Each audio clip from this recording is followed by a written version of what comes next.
Porque Deus... Primeiro não tem base. Deus está derramando agora uma nova unção, e o que vale é o que essa nova unção está ditando. Mas por que isso? Né? Porque o cara não tem base. Sim. O cara não tem construção, não é tijolo colocado em cima de tijolo. Então, hoje, eu diria, sem sombra de dúvida, que 99% das igrejas... Se eu não entendi errado, ele falou igrejas históricas. Igrejas históricas. A gente tem visto isso nas igrejas históricas. Históricas. Igrejas históricas. Não, é só você acontecido. pegar, por exemplo, dentro desse contexto, você pega Batista, eu não estou dizendo que está errado, está certo. Batista renovada, Igreja Presbiteriana renovada, avivada, pentecostal, Metodista. vai embora, entendeu? Você, dentro da denominação histórica, você vai criando coisas, entendeu? Que caem nesse tipo de Igrejas igrejas. históricas que tinha uma palavra bem consistente, que de repente o negócio desandou. Por quê? A Mas pessoa... eu não posso falar que uma igreja presbiteriana renovada é uma igreja Não, histórica. mas é o que eu... Ah, tá. Não, mas eu estou colocando exatamente isso, né? tá. Igrejas que são históricas. Ela deixa de ser histórica para denominação colocar mais uma palavrinha no nome dela e aí cria. Ela ainda continua, às vezes, até com o próprio nome de igreja presbiteriana, de igreja batista, da Convenção Batista Brasileira. De Mas aí o que acontece? Você tem um a conceito, vivência dessa. você tem um conceito de que tem que dar certo. Pragmatismo, sabe isso? Pragmatismo. Se você faz algo e dá certo, tá tudo certo. Adequação. Hã? Seria um caso assim, de adequar a Deus no lugar que vocês... Eu dei um exemplo na igreja de Ceilândia que é o seguinte, eu cheguei para as pessoas, não sei se o Ari estava nessa aula, eu falei assim para eles, qual que é o problema de Ceilândia? A segurança. Aí eu falei assim, se a gente fizesse uma igreja, aí você pode pôr presbiteriana, batista, o que você quiser, igreja não sei das quantas, do corpo fechado, aqui nós vamos orar pela tua segurança, e você começar a bater forte em relação a isso, sabe o que vai acontecer com a igreja? Vai encher a gente. Vai encher. Porque o que é o marketing? Eu fiz marketing com Corpo fechado. pós-graduação. Corpo fechado, círculo de pólvora. Opa! Aí eu gosto dessas coisas, hein? Quando eu fiz marketing, entendeu? Como que você faz? Então você vai identificar, olha, eu quero abrir uma pizzaria. Então a primeira coisa que você faz é você entrar no ambiente, no lugar onde você quer, entendeu? Ver se tem muitas pizzarias. Se tem, você tem que procurar um lugar onde não tem, para você colocar um negócio de movimento. E que tipo de serviço que eles oferecem, que eles não oferecem, que eu posso oferecer. Para o quê? Atrair o nicho de mercado. E hoje você tem os membros da igreja como clientes e não como pessoas que têm que ser doutrinados. Então, primeiro, você já tem uma dificuldade dentro da igreja que pessoas não querem trabalhar. Não sei se é uma igreja diferente da minha. Ninguém quer trabalhar. A pessoa quer entrar, entendeu? É um problema do pastor da sua igreja. A pessoa quer entrar no restaurante. Isso é um problema do pastor da sua igreja. O pessoal tem que comer, então ele entra no restaurante, come, você deixa os pratos em cima da mesa e, se possível, não paga a tua conta. Não dá o dízimo nem coisa nenhuma, você vai embora, não quero me envolver. Se tiver uma campanha, eu dou R$10 para comprar uma cesta básica e tá bom demais. Não me chama para entregar, não, porque eu tenho ocupação para fazer. Então o que acontece? As pessoas elas não são ensinadas. Então quanto mais pessoas entram, é melhor. Aquele conceito. Eu prefiro que a minha filha, está amarrado, né? Eu prefiro que a minha filha tenha relações sexuais com o namorado dela dentro de casa, que pelo menos ela está guardada. É o conceito social. Então é melhor você ter uma igreja podre, mas cheia de gente. É o avivamento de hoje, é isso? Entendeu? Não há aprofundamento na coisa. Vamos caminhar. Então, do pensamento abstrato à prática, conhecimento obtido na primeira etapa retorna agora enriquecido pela maior capacitação explicativa, possibilitando uma percepção mais abrangente e aprofundada a partir dessa nova visão. Surgirão novas teorizações ou teorias, de modo que cada uma dessas práticas desencadeará outro processo de conhecimento sobre elementos ainda inexploráveis. É o uroboco num sistema positivo e não num sistema negativo que a gente tinha falado. Senso comum. Nós estamos atrasados pra caramba. A forma ordinária de um homem criar suas representações é através do senso comum, que surge da necessidade de resolver problemas imediatos da vida cotidiana. Você identifica um problema na tua igreja, na tua sociedade, e aí você parte daquele problema para você começar a sua pesquisa, para você identificar alguma coisa de errado. As motivações dessa forma de conhecer têm como fundamento o interesse prático e as vivências e crenças pessoais. Algumas características dessa forma de conhecimento do senso comum. Heterogeneidade. Ainda bem que não é homo, né? Heterogeneidade. Tem pessoas que pensam de maneira diferente e tem que ser levado em conta em situações diferentes. Acriticidade, eu não lembro o que é isso. Eu fiz na época, eu não lembro não. Imediaticidade, tem que ver quão urgente. A criticidade é crítica. Eu até pensei nisso, falei assim, melhor não falar nada. Você tem que ser crítico em relação aos problemas que a comunidade está apresentando. É imediato? É urgente? Imediaticidade. Dogmaticidade. Isso está envolvendo o quê? Essa necessidade das pessoas, que nem o irmão falou do funk lá. Boi dentro da igreja. É uma época de festa junina. Entendeu? Eu posso colocar um boi mecânico dentro do meu salão de culto? Posso trabalhar com MMA dentro da minha igreja? São coisas que são interessantes. Vai ter um curso agora, vai ter irmão falando, bioética. Se você puder fazer, faça. Você vai ficar chocado. Quem dá o pastor André, ele manja demais essa área e vai tocar em assuntos da sua vida que você vai ser sacudido. Ele é médico? Não. É bioética dentro do cristianismo. Tá. Entendeu? Então, aborto, pode? Aí você fala, não. Aí você começa a aprofundar. Será que não pode mesmo? Como é que você se posiciona? Porque você se posiciona de uma maneira geralzona, aquele horóscopo, beleza. Mas quando você começa a especificar. Divórcio. Divórcio é bíblico. Quem estabeleceu o divórcio? Foi Deus. Ele normatizou o divórcio, não quer dizer que ele aprova.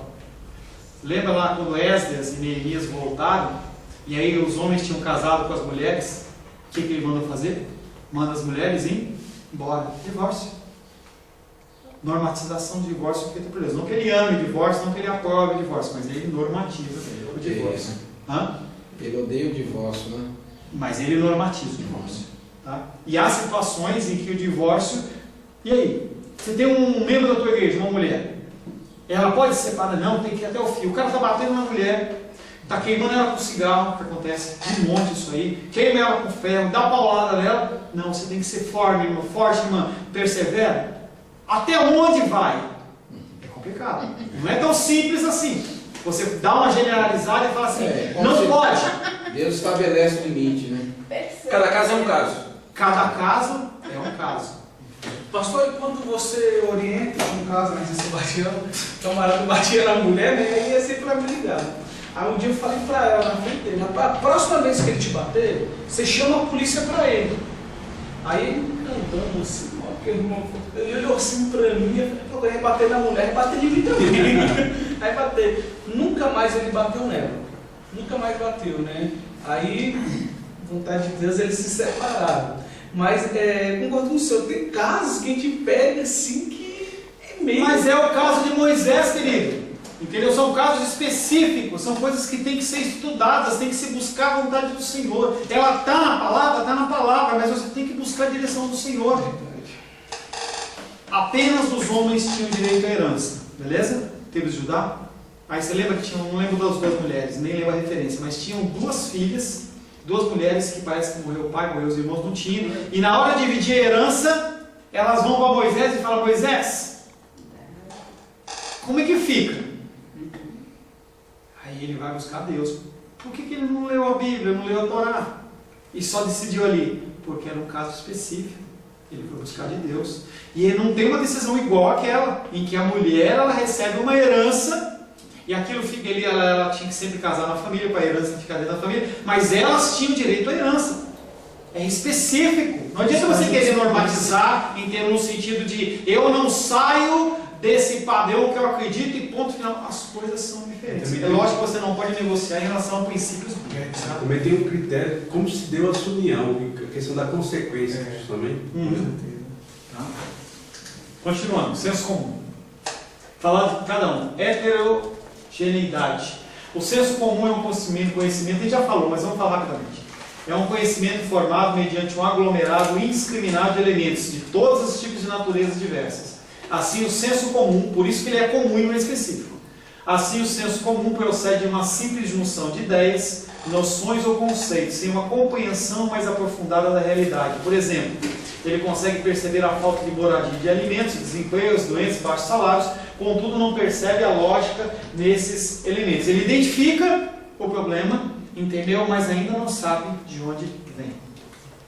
acriticidade. O senso comum é constituído por uma multiplicidade de noções provenientes da vida cotidiana. Não adianta você querer espiritualizar tudo, não. É a vida cotidiana. Você vê o Senhor Jesus ensinando, ele ensinava por parábolas por dois motivos. Primeiro, para confundir aqueles que ele não queria que ouvissem. Ah, pastor, que é isso? Como é que é? Está lá na Bíblia.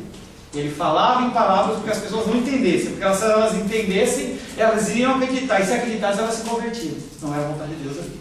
E segundo motivo, relacionar as coisas da natureza. Você pode ver que os exemplos do Senhor eram exemplos simples. Ele falava dos tempos. Olha, você não consegue identificar, entendeu? Você consegue identificar que vai mudar o tempo, que vai chover, que vai acontecer tal coisa, você está pedindo um sinal. Como é que você não vai ter sinal nenhum? O sinal que você vai ter é apenas o de Jonas. Então ele dá exemplos ali da agricultura, semeador. Olha, tem semente que é caída pelo caminho, tem semente que cai no meio dos espinhos, tem semente que cai no meio das rochas, aí nasce a raiz, mas ela não tem como aprofundar, depois ela seca. Tudo natural, porque as pessoas elas tinham que relacionar o mundo do vivido com o trabalho, emprego, desemprego, o consumo, as relações sociais e as práticas religiosas. Programas de rádio é tudo, entendeu? Desse modo não atinge o nível de criticidade necessário para compreender a realidade além do imediatamente vivido.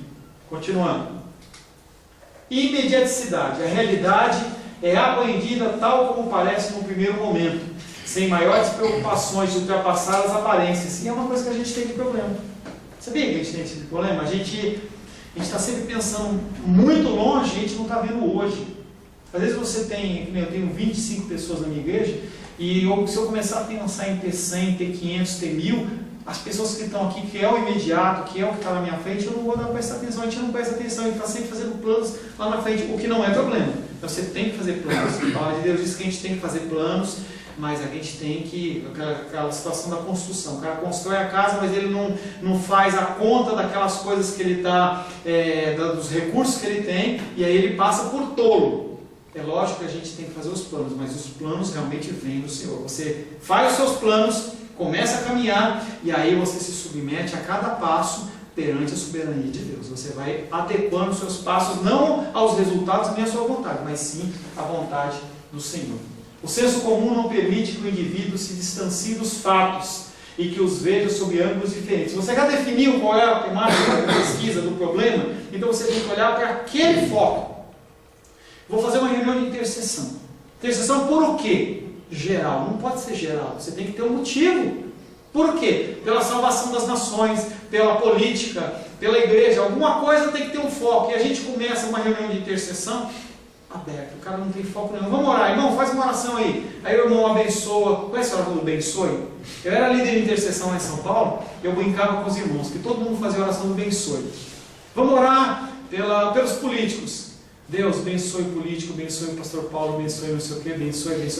Há o tempo do abençoe, mas também há o tempo de outros tipos de oração, e a pessoa tem que ficar ligada em relação a coisas. O senso comum não permite que o indivíduo se distancie. Nós não podemos distanciar dos fatos. Você tem que focar algo e você tem que ir até o fim naquele foco. O meu cunhado, que não é cristão, ele fala: desejo, foco, plano.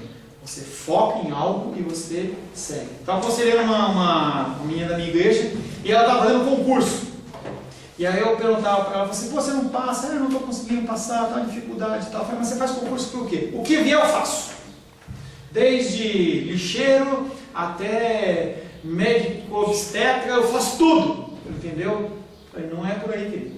Você tem que focar. Você tem conhecimento? Então, você não tem tanto conhecimento, vai fazer um curso de ministério, foca em ministério, foca em algum concurso tipo de banco, que são conceitos pelo menos comuns, entendeu? Em que você vai poder identificar o teu crescimento, você vai poder se especializar em áreas, ou então você tem mais conhecimento, vai para a área de tribunais, aí você vai ter que se especializar em administração, você vai ter que se especializar em direito administrativo, em direito constitucional, direito tal. Você começa a se especializar, vai chegar um tempo que aquela matéria vai estar na tua cabeça. Agora você começa a tirar para um lado, para o outro, para um lado, para o outro, para um lado, para o outro. Não dá certo. Então você tem que ter um foco. Dogmaticidade. se apresenta como uma espécie de zona de conforto, no qual o indivíduo permanece com medo de se aventurar e sair de suas próprias ideias, noções e valores. Sua noção de mundo resiste a mudanças. É um conceito que entra em contraste com essa imediaticidade. Aqui o cara está saindo do foco geral. Aqui o cara ele fica tão fixo no negócio, na situação que ele está vivendo, que ele não identifica mais nada. Conhecimento mítico. Desde os tempos antigos, e o mítico é de místico, de mitológico, tá? Desde os tempos antigos, o homem buscou formas de explicar o mundo. O homem olha para as coisas, as forças da natureza, ele quer dar nome. Vai com o índio, senta com o índio e fala assim, como é que chama a lua? Aí ele vai falar assim, e tal.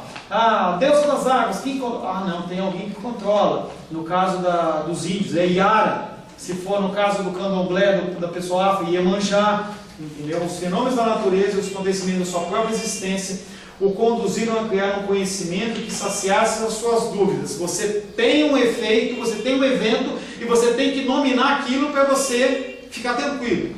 Exemplo, doenças psicológicas. Hoje você tem nome de doença para qualquer coisa. Você quer ficar rico? Você quer ficar importante? Começa a olhar o comportamento das pessoas e vai ver como ela procede, estabelece um padrão e dá um nome para aquilo. TDAH, transtorno, déficit, atenção, não sei das quantas. Alguém identificou um tipo de pecado, de vida pecaminosa da pessoa, de problemas, e aí deu um nome para aquilo. Identifica medicamentos para aquilo. Hoje você não tem um comportamento diferente que você possa ter que não tem um nome. O homem, ele tem desejo, ele tem necessidade de ter nome às coisas. Por que muitos não conseguem aceitar Deus como Deus? Não estou vendo. Então é mais fácil eu pegar um boizinho e falar, é esse o meu Deus, porque eu consigo ver, eu consigo ficar, eu consigo interagir com ele, e aí tromba com um conceito de fé. Fé é conceito bíblico de fé? Firme no fundamento de algo que você não está vendo, mas você acredita que é verdade. É maluco você chegar com uma pessoa hoje e falar assim, sai do teu trabalho e vai ser pastor, larga tudo. Quando eu converso com as pessoas da minha vida, as pessoas falam, você é maluco? Não, mas você deixou alguma coisa para trás. Não deixei. Eu tinha uma gráfica lá em São Paulo, fui convidado pelo pastor para vir para cá, vim orando há 7 anos, e minha oração para Deus era, Deus, me tira do banco. Porque eu tenho, mesmo dentro das minhas heresias lá de um jibueiro, entendeu? Eu acreditava que eu podia ajudar as pessoas. Falei, Deus, tem pessoas morrendo, tem pessoas que precisam de ajuda, eu preciso te conhecer. E eu estou aqui, eu tinha uma gráfica, e aí eu estou aqui vivendo para ganhar 3, 4, 5 mil reais, 7 mil reais, dependendo do mês. Deus, eu peço para o Senhor, que o Senhor me dê uma casa para eu morar, um salário para que eu possa manter minha família. Minha filha quer um Danone, porque eu não sei querer tirar essas coisas da realidade não, né? Minha filha quiser um Danoninho, entendeu? Eu poder comprar um Danoninho, não ficar me preocupado com outras coisas. E me manda me tirando do banco. E orava. Quando o pastor Giovanni, ele foi lá, o pastor que me convidou, ele me chamou, ele falou, vamos orar. Eu falei, eu não vou orar. Eu falei, como você não vai orar? Eu falei, eu estou orando há 7 anos. Aí minha esposa fez uma prova, e ela falou, não deu certo. Eu falei, mas você vai na minha palavra. Aí é o sacerdócio masculino. Você se posiciona. Isso é maluquice perante os coisas do mundo. Como é que você larga um emprego? Como é que você larga uma casa? Eu tinha casa própria, ela mora de aluguel aqui. E aí? Não tem lógica as coisas do Senhor. E as pessoas, elas querem dar nome para as coisas, fenômenos. Quando você vê lá, Thor, Deus do quê? Do trovão. Mike Thor, Deus do trovão. E cada Deus, entendeu? Cada fenômeno tem um nome. Deus do amor.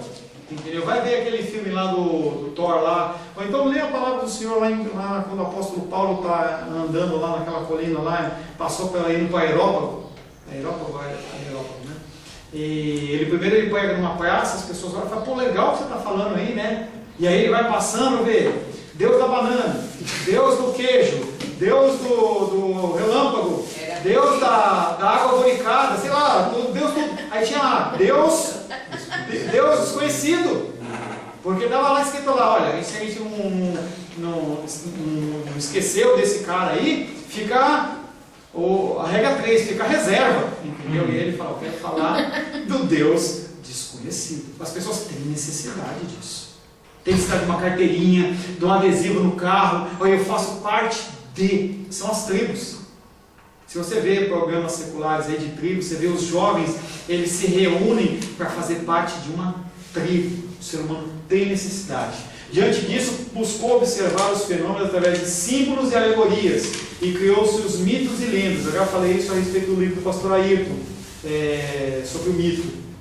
O pensamento mítico é uma representação do mundo real, recriada a partir de reelaborações subjetivas das experiências humanas. E aí, olha, acontecimentos como o nascimento virginal, transformação da água em vinho, transformação de água em vinho, caminhar sobre as águas, nunca ocorreram de verdade. Liberais falam isso. Os liberais olham para essa situação, tem os liberais e tem os ortodoxos. Aí tem ortodoxo nível 1, 2, 3, 4, 5, tudo bem. Entendeu? Mas os liberais, eles olham e falam assim, não, aquilo que eu comentei no começo, Cristo, ele não fez essas coisas não. Ele era um cara legal, tal, e aí para dar um status de divindade, eles falam assim, não, ele nasceu de virgem, ele fez isso. E aí como que você fala nascimento? Não, nasceu de virgem, coisa nenhuma. A Maria, ela foi estuprada por um soldado romano. Gente, era comum aquilo. Comum aquilo. Os romanos, eles dominavam ali, ninguém podia falar nada. Soldado, água em vinho, água em mar, aí os caras começam a inventar uma série de histórias e uma série de coisas para tentar explicar, entendeu, o sobrenatural do Senhor. O mito, o que é um mito? É uma narrativa de caráter simbólico relacionada a uma dada cultura, que procura explicar por meio de ação de deuses, semideuses e heróis. Aí você vê, tem deuses, tem os semideuses, que são aqueles caras que nascem, acho que o Hércules é um semideus, que é filho de Zeus, não sei quem lá, entendeu? E heróis. O que não tem explicação. Eu estava ontem zapeando na televisão, porque é uma coisa desgraçada que inventaram para crente, é o controle. Esse pessoal, ou é zap no celular, ou é zap no controle, né? Aí estava lá, Legião. O que será que é Legião? Será que é romano, né? Aí eu fiquei olhando, eu cliquei lá no canalzinho da net, sinopse. Deus, olha só, Deus ele se cansou, perdeu a fé na humanidade. E aí ele determinou um juízo. Mas Miguel, ele se rebela contra Deus e junto com os homens ele procura montar um fronte de defesa. Eu comecei a rir, gente. Ela é perpetuada pela tradição oral dos antepassados de geração em geração. É aquela história do Ford Ka. Hoje, você ouve uma historinha, fala assim, Jesus tinha olho azul. Você acha que essa história nasceu de uma hora para outra? Foi sendo incutida na cabeça das pessoas. E aí dentro do catolicismo em especial, um passa para o outro, passa para o pai, o avô ensinou, você vê, poxa, meu avô era correto, ele era direito, ele me ensinou a fazer essas coisas. Como é que ele falou que Jesus Cristo tinha um olho azul e tem aqueles cabelos cacheados, aquele braço bem torneado, para que cai o manto assim dele, você vê um tórax definido, entendeu? Barriga tanquinho, os anjos todos têm barriga tanquinho, sabia disso, né? Tem uma academia lá só de abdominal. Aqueles cabelos cacheados feitos com aquela maquininha lá da Polishop, que faz o cachinho, entendeu? De onde vem isso? As pessoas elas vão tradição oral. Então na primeira geração é ridículo. Aí na segunda não é um só, é dois que falam, é três que falam, vai aumentando. Daqui a pouco você está num contexto, por exemplo, de Espanha, em que você fala assim, eu não sou católico. Você não é católico? Como não? O Papa, ele não erra. E a pessoa, ela cria, cauteriza a mente dela de tal maneira que ela para de pensar. Ela não consegue mais pensar. A tradição, ela acaba, o mito acaba sendo perpetuado pela tradição. Aparecida. Você não vai conseguir conhecer a história original nunca. Porque ela já vem sido distorcida, entendeu? Com milagres que aconteceram, coisas, situações, e a pessoa já começa a criar uma série, e ela quer acreditar, o ser humano tem necessidade de acreditar. Ele precisa de acreditar, porque o homem, ele nasceu, o homem, a mulher, ele nasceu, o ser humano, ele nasceu com um buraco do tamanho de Deus. Se não é preenchido pelo Senhor, ele é preenchido pela bebida, pelas drogas. Por isso que a gente tem que ter amor. Tem que ser preenchido pela droga, pela bebida, pela prostituição, pelo homossexualismo, pela perversão sexual, pelo raio que o parta. Mas o cara tem que encher o coração dele pensando, ele morre. Ele não aguenta. E aí o síndrome do pânico, essas coisas que os caras começam a dar nome. Gente, isso é real. Tinha uma pessoa que eu acompanhei um tempo, um rapaz, ele estava, sei lá quantos meses sem sair de casa, ele precisava cortar o cabelo, o homem suava. Eu tive que ir com ele, segurando a mão, marmanjão. Porque ele tinha medo do quê? Não sei. Porque não se apega em nada, ele tem medo de algo. Não sabe, entendeu? E não tem como você colocar algo diferente a não ser Cristo. Quebra-cabeça, montou quebra-cabeça? Tenta colocar uma peça diferente no lugar. Você pode apertar, vira, pega e tal. Não encaixa. Se não tiver Cristo no coração da pessoa, de verdade, a pessoa se perde. Lenda. Uma narrativa fantasiosa transmitida pela tradição oral, através dos tempos também, de caráter fantástico ou fictício. As lendas combinam fatos reais e históricos com fatos irreais que são meramente produto da imaginação aventurosa humana. No caso, o Saci, a Aparecida entra nesse contexto, entendeu? Em que as pessoas começam a colocar uma pesca milagrosa, já associa com o milagre de Jesus lá, com Pedro. Conhecimento religioso. A experiência religiosa é tão antiga quanto o homem. A essência do fenômeno religioso não é um objeto, mas é uma relação singular do indivíduo com o universo do sagrado e sobrenatural. O homem, de qualquer religião, ele busca o divino e o sagrado. A religião é uma concepção do mundo que adquire força histórica na medida que se torna elemento de fé. E se a gente for perguntar aqui o que cada um, qual a igreja de cada um, a gente vai identificar a raiz histórica de cada um, e você vai trazendo, você vai ver como vai abrindo, uns vai para um lado, vai para o outro. Pega a linhagem de Noé, Sem, Cã e Jafé. Tem na editora Fiel tem um negócio que eu postei uma vez, mostra a linhagem direitinho, indo, entendeu? As linhagens elas vão morrendo, algumas vão acabando, outras vão seguindo, mas a linhagem do Senhor vai dando volta, passa por Raabe, ninguém entende, passa por Ruth, ninguém entende, e vai lá e encontra Cristo. É um negócio incompreensível. As suas crenças incidem sobretudo na conduta dos seus indivíduos, dotando de alto poder motivador e mobilizador dos grupos humanos. Você tem um conhecimento religioso, você faz parte de uma denominação e aquilo te move. Lembra da PL 122? Nem sei se aprovaram ou se não aprovaram, ou se foi cancelado. Bom, nessa PL 122, o que falava do homossexualismo? Então o pessoal se uniu. Então você uniu católicos, você uniu evangélicos, você uniu espíritas, umbandistas, todo mundo que era contra. As pessoas se unem, manifestações ecumênicas em relação a isso. Uma coisa para você pensar: é certo você se unir a pessoas que não confessam o mesmo Deus que você apenas por causa de um motivo, um senso comum, de algum problema em comum? Para você pensar, não vamos entrar nessa discussão que a gente não tem tempo, tá? Mas é uma boa pergunta para bioética, tá? Num caso como o PL 122, ele estava defendendo, era contra a entrada do homossexualismo em todas as formas e meios. Você pode se unir ecumenicamente a um umbandista, você pode unir as pessoas que não professam, porque a glória não vai ser dada a Deus. Como é que você se posiciona em relação a isso? É uma coisa complicada. O conhecimento religioso não se define por sua capacidade explicativa, mas por suas ressonâncias na esfera afetiva e ética, ou seja, não é muito saber, sim o viver. O conhecimento religioso é característico por sua generalidade, simbologia e aspecto ético associado. Você olha uma coisa dessa, algumas pessoas podem torcer o nariz. Isso chama-se iconografia. Onde nasceu isso? Igreja cristã. Porque as pessoas, elas não sabiam ler. E tinha que se ensinar o Evangelho. É igual tem no Natal, esqueci o nome. Presépio. Entendeu? As pessoas não sabiam ler. E eu não sou especialista, até procurei algumas informações, mas é interessante que cada coisa que tem aí, e quem sabe muito disso, o professor Isidro, tá? Ele manja muito disso, e ele sabe explicar direitinho. Aqui tem o alfa, Tem o ômega, é o início e fim, a mãozinha dele tem a ver, entendeu? A auréola tem a ver, nada do que tem aí, entendeu? Não é simbólico. Então, quando as pessoas iam ensinar o Evangelho, eles colocavam imagens como essa e falavam assim, olha, você tem que seguir Cristo por causa disso, e mostrava um anjinho, e mostrava essa auréola embaixo, aí mostra o boizinho aqui, mostra a ovelhinha aqui, vai mostrando as coisas que estão aqui para ensinar o Evangelho. Isso chama-se iconografia. Isso é muito visto nos vitrais das igrejas, né, principalmente lá na Europa, exatamente para contar a história. A paixão de Cristo, você vê bastante nele também. E o que nós como evangélicos fazemos quando a gente vê isso? Escandalizou. Hã?